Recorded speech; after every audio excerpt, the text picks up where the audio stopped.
O cristão mais perigoso do mundo não é aquele que abandonou a fé, é aquele que ficou e trouxe a carne junto. Você ainda está na igreja, ainda lê a Bíblia, ainda serve, ainda ora, ainda se chama de crente. Mas a sua carne está comandando tudo. Seus pensamentos, suas reações, seus hábitos secretos, seus momentos mais privados. A carne está no trono e o seu espírito está acorrentado. E ninguém ao seu redor percebe, porque por fora você parece estar completamente bem. Deus não está impressionado com a sua presença no culto. Ele não se move pelo seu rosto de domingo. Ele está olhando para o que você faz quando ninguém está vendo. E Romanos 8:13 diz isso sem pedir licença. Se vocês viverem segundo a carne, morrerão. Não vão tropeçar, não vão lutar, vão morrer. Mas existe uma saída, 7 hábitos, antigos, brutais, forjados nas Escrituras, que vão destruir a sua carne e libertar a versão de você que Deus planejou antes de você nascer. Não saia daqui. Hábito 1. O jejum. Vamos começar pelo que a sua carne mais odeia. Você nunca completou um jejum de verdade.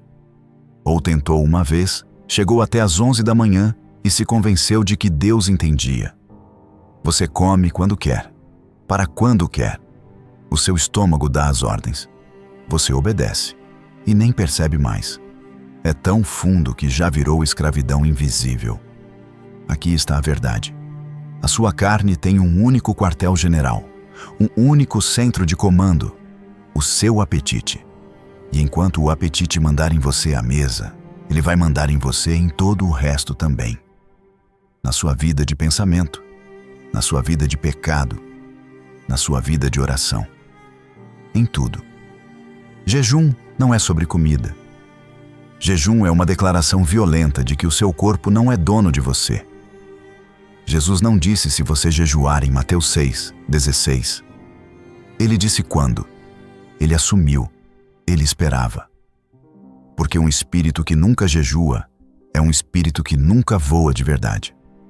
Então essa semana, um dia, do amanhecer ao anoitecer, cada pontada de fome, caia de joelhos em vez de abrir a geladeira. A sua carne vai rugir, deixa rugir. Esse rugido é o som de uma parede de prisão rachando. Esse é o hábito 1, e ele racha a parede. Mas o hábito 2 é onde ela desmorona de vez. Hábito 2. A leitura diária da Bíblia. Pensa na última vez que a Bíblia te destruiu. Não te confortou, não te inspirou, te destruiu, te deixou desfeito, mudado. Agora pensa na última vez que você abriu o Instagram. Você já sabe qual foi mais recente. Esse intervalo é exatamente onde a sua carne mora. Você conhece as Escrituras, consegue achar o versículo certo na hora certa. Mas você não está sendo transformado por elas porque você não está verdadeiramente dentro delas. Hebreus 4:12 diz: a palavra de Deus é viva e eficaz, mais afiada do que qualquer espada de 2 gumes, penetrando até dividir alma e espírito. Dividir alma e espírito. Isso significa que a palavra alcança lugares que o seu terapeuta não alcança, que o seu pastor não alcança, que você mesmo não consegue alcançar, mas só se você realmente a abrir. Amanhã de manhã, Bíblia antes do celular, não depois do café. Antes de tudo, um capítulo. Leia devagar. Pergunte em voz alta: Deus, o que o Senhor está me dizendo hoje? Escreve. E então obedece antes de o dia acabar. Obediência é onde a carne morre, toda vez. Hábito 3. A oração fervorosa. Seja honesto agora mesmo. Quando foi a última vez que você chorou na oração? Quando foi a última vez que você ficou de joelhos até que algo realmente quebrasse em você ou nos céus? Suas orações são curtas, polidas, seguras. Mesmas palavras, mesma ordem, mesmo amém. Nada muda, nada quebra, nada se move. E você silenciosamente aceitou que essa rotina vazia é simplesmente como a oração se sente. Não é. A sua carne pegou a arma mais poderosa que já foi dada a um ser humano e transformou ela em ritual de dormir. Tiago 5,16 não diz que a oração do justo é bonita. Diz que é poderosa e eficaz. Essas são palavras de guerra. E depois tem Lucas 22:44. Jesus no Getsêmani, orando com tanta intensidade que o seu suor se tornou como gotas de sangue. Isso não é um homem recitando palavras. Esse é um homem em guerra. Ele era o Filho de Deus e ainda assim precisou lutar pela oração fervorosa. Então, antes de orar hoje, sente em silêncio absoluto por 10 minutos. Sem música, sem celular, nada. Deixa a sua carne ficar desconfortável. Depois ore em voz alta. Nomeie seus pecados. Nomeie seus medos. Nomeie o que está te matando. Fique até que algo se mova. A sua carne vai se calar. O seu espírito vai se levantar. Hábito 4. O arrependimento. Deixa eu te falar de alguém. Todo domingo na primeira fila, mãos erguidas, olhos fechados. Todo domingo. E toda segunda-feira de volta ao mesmo pecado que confessou na sexta. Toda sexta confessando de novo, anos assim. O mesmo ciclo. Ele chama isso de lutar com o pecado. Deus chama isso de escolher o pecado e chamar de luta para parecer mais perdoável. É você? Você conhece o pecado que volta, conhece o gatilho, o padrão, o momento em que cede. A culpa genuína depois. O pedido de perdão a Deus, e em dias, às vezes horas, de volta ao mesmo lugar. Isso não é arrependimento. Isso é gerenciamento de culpa. Culpa diz, fui pego. Remorso diz, me sinto horrível. Arrependimento diz, estou virando e nunca mais volto. Não são a mesma coisa. 2 Coríntios 7:10. A tristeza, segundo Deus, produz arrependimento para salvação. Mas a tristeza do mundo produz morte. A sua culpa emocional depois do pecado não está te aproximando de Deus. Ela está te matando. Escreve o pecado que você continua tolerando. Confessa em voz alta.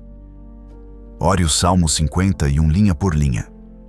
Depois, faça uma mudança física que torne o retorno mais difícil. Delete. Bloqueie. Remova. Arrependimento sem ação é só emoção. Deus conhece a diferença. Hábito 5. O silêncio e a solidão. Tenta algo agora mesmo. Coloca o celular virado para baixo. Senta em silêncio. Sem música, sem barulho, só você. Quanto tempo antes de pegar o celular de novo? 10 segundos? 20? Você não consegue ficar sozinho consigo mesmo. De verdade. O silêncio te deixa ansioso. A quietude parece tempo perdido. No momento em que aparece uma lacuna silenciosa no seu dia, você a preenche instantaneamente. Rolar o feed, música, podcast, qualquer coisa, menos o silêncio. E você chama isso de personalidade. Eu simplesmente não sou uma pessoa quieta. Não. A sua carne está aterrorizada com o que acontece quando o barulho para. Porque no silêncio, Deus fala. E o que ele diz sobre a sua carne não é confortável. Marcos 1:35. Jesus, o Filho de Deus, muito de manhã, ainda escuro, levantou-se, saiu de casa.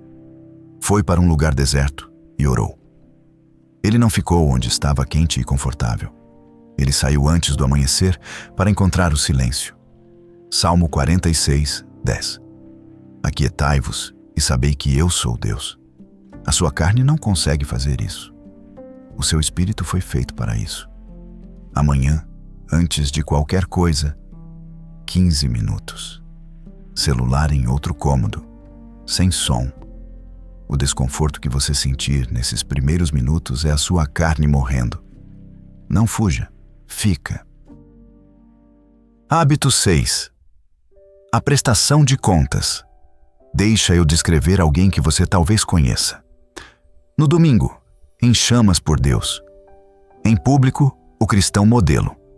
Em particular, perdendo a mesma batalha que perde há 3 anos. Sozinho, envergonhado, exausto, convicto de que se alguém soubesse de verdade, estaria acabado. É você. Ninguém sabe suas lutas reais. Nenhuma pessoa. Você construiu uma versão de si mesmo para a igreja, para a família, para o seu grupo pequeno, e essa versão está vencendo. Mas a versão real está afundando, e a sua carne te convenceu de que esconder é a opção mais segura. O pecado não sobrevive apenas no escuro, ele prospera lá. Tiago 5:16. Confessai os vossos pecados uns aos outros e orai uns pelos outros, para que sejais curados. Curados. Essa é a promessa, mas a condição vem primeiro. Confesse primeiro. A cura vem depois, nunca ao contrário. Provérbios 27:17. Ferro com ferro se aguça, assim o homem aguça o rosto do seu amigo. Você não consegue se afiar sozinho. Você precisa de alguém que te ame o suficiente para te dizer a verdade. Hoje, não amanhã. Hoje, manda uma mensagem para um crente maduro, cheio do Espírito, com 4 palavras. Preciso da sua ajuda. Diz uma coisa real. Dá permissão para ele fazer as perguntas difíceis toda semana. A sua carne vai resistir a cada palavra disso. Manda a mensagem assim mesmo. No momento em que o seu pecado encontra a luz, o poder que ele tem sobre você começa a morrer. Hábito 7. A gratidão intencional. Esse é o hábito que ninguém fala, e a sua carne ama que você ignore. Você se levanta de manhã e a primeira coisa que o seu cérebro faz é calcular o que falta, o que deu errado ontem, o que pode dar errado hoje, o que você ainda não tem, o que ainda não conquistou, o que ainda não se tornou.